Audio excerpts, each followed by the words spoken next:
Habang nakaraan, tuloy na ngang tinanggap ni Joshua ang offer ni Mr. Rafael sa kanya na pumasok bilang katuwang sa mansyon.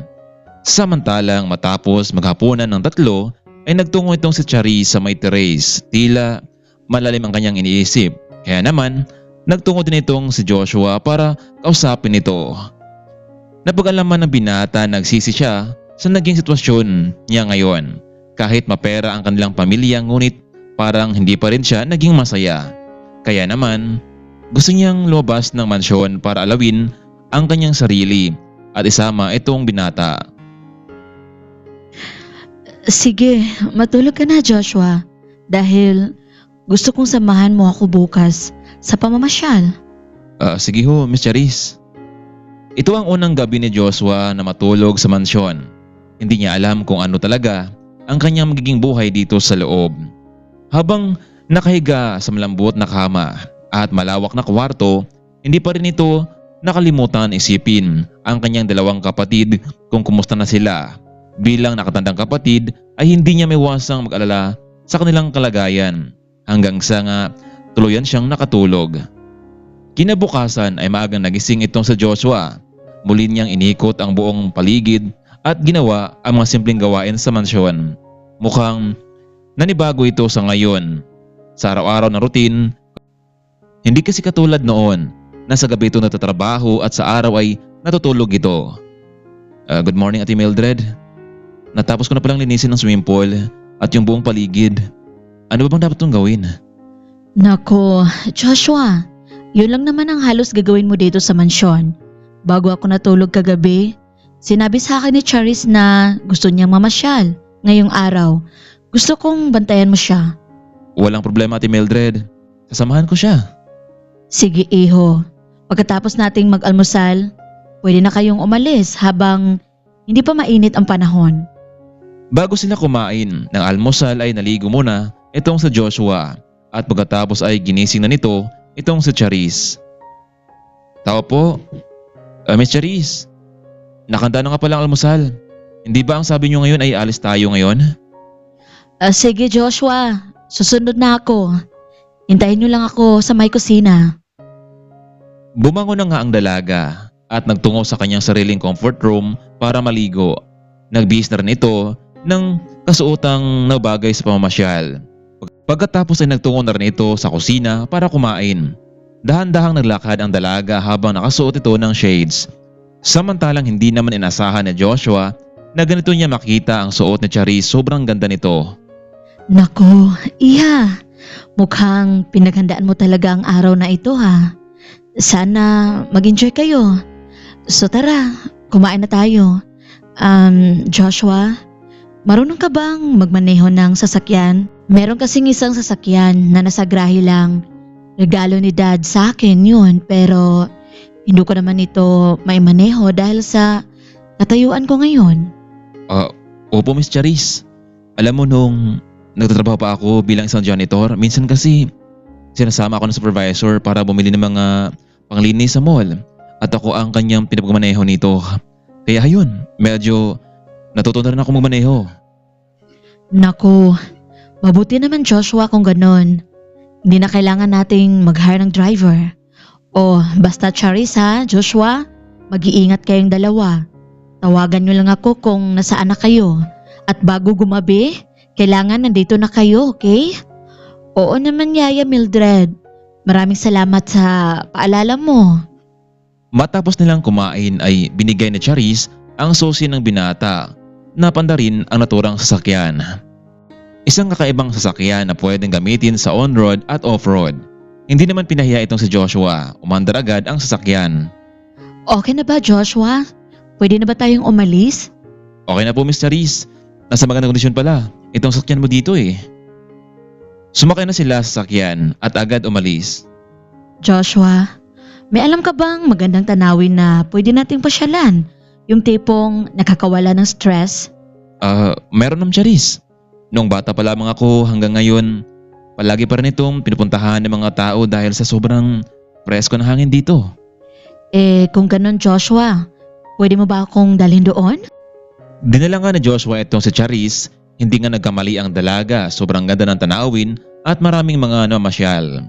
Subalit hindi may iwasan na may mga taong nagkatinginan sa kanila. Marahil kay Charis sila nakatuon dahil sa kanyang kalagayan bagamat naka-shades ito upang hindi mahalata.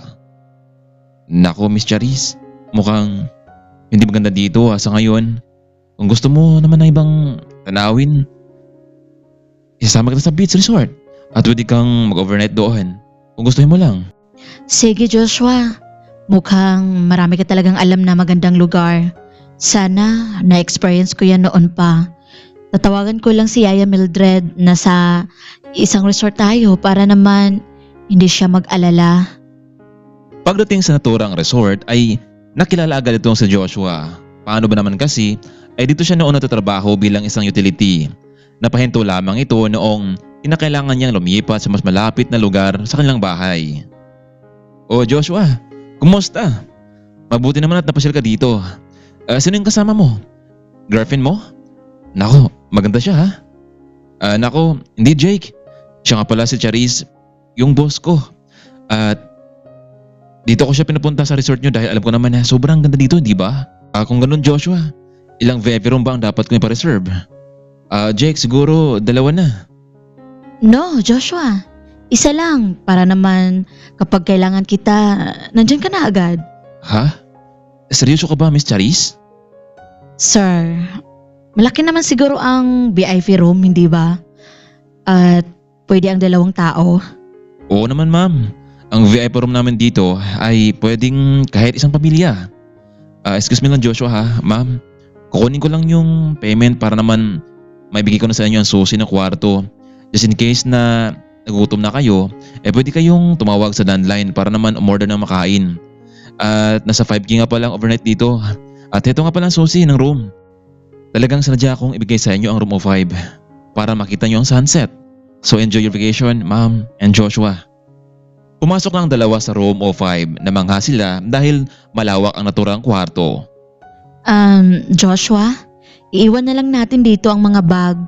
Gusto ko nang maglibot at makita ang kabuang ganda ng lugar at makalanghap ng sariwang hangin.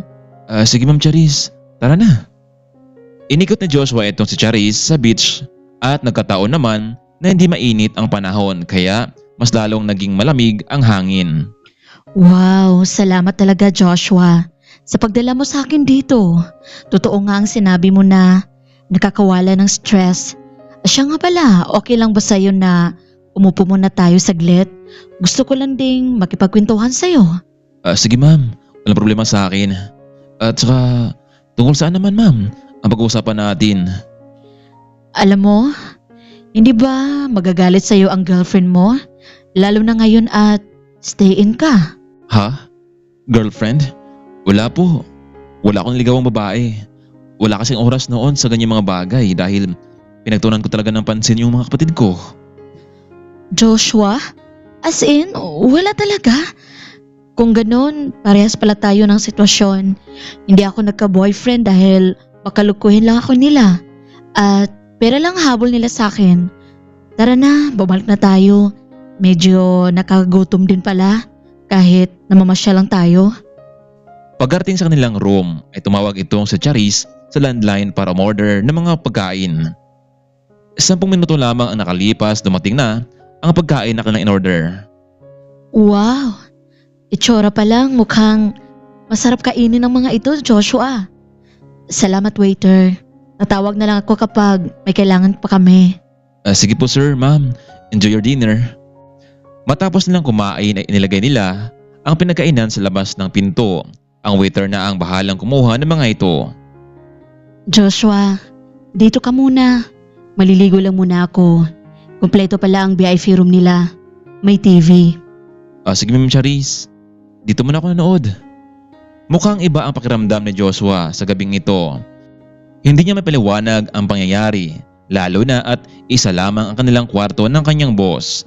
Inaamin niyang maganda talaga itong si Charis, pero hindi pwedeng pagsamantalahan ang kahinaan at sitwasyon ng kanyang amo. Paglabas ng kanyang amo mula sa comfort room, medyo kakaiba ang kanyang ramdaman kaya naman naligo rin ito. Habang nag-ayos naman sa sarili itong si Charis. Ilang minuto lamang nakalipas ay natapos na rin si Joshua at napalingon itong si Charis sa kanya na may ngiti. Miss Charis, dito ka na matulog sa may special na kama. Doon na lang ako sa may maliit na sofa bed. Joshua, dito ka na lang din. Pwede naman nating harangan ng higaan, hindi ba? Malamig doon sa may maliit na sofa. Isipin mo na lang na wala kang kasama sa kwarto para naman makatulog ka na maayos. Maya-maya lang, may tumawag sa phone nitong si Charis. Hello, Dad. Kumusta na po kayo? Ikaw ang kumusta, Iha? Pasensya ka na kung bihira lang akong umuwi sa mansyon natin. Ang lahat ng trabaho kong ito ay para sa iyo, anak. Siya nga pala, tumawag ako kay Yaya Mildred. Nag-outing na kayo ni Joshua. Oo, Dad. Sinamahan niya ako. Mabuti naman, anak, para merong mag-alalay sa iyo. Mahirap na panahon ngayon. Basta, mag-ingat ka dyan, ha? Salamat, Dad. Mag-iingat ka din. Binaba na ni Charis ang phone call. Joshua, heto, inarangan ko na. Pwede ka nang matulog dito. Dahil bukas, marami pang mga lugar na pupuntahan natin. Ano kaya ang mangyari sa kanilang dalawa sa loob ng isang kwarto, lalo na at nagpapahiwatig sa kanya ang boss? Papatulan kaya ni Joshua o iiwas na lamang ito dahil sa pangako niya sa ama ni Charis? Kaya mga kaibigan, abangan natin bukas ang mas nakaka-intense na tagpo sa buhay nila Joshua at Charis. Abangan natin ang ating part 6.